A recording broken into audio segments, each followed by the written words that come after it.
This is 1972 Trident T150 triple. Selling it as a non-runner.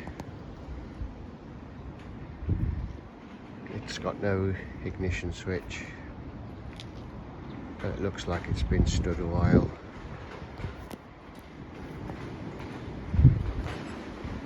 It turns over. Gears select, brakes work.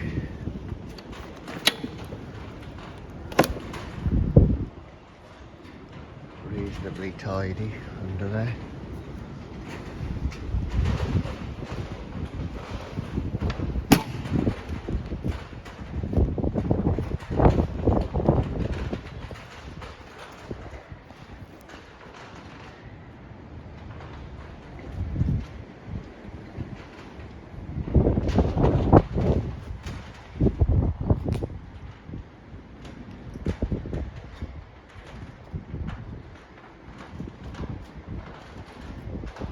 Nice little project.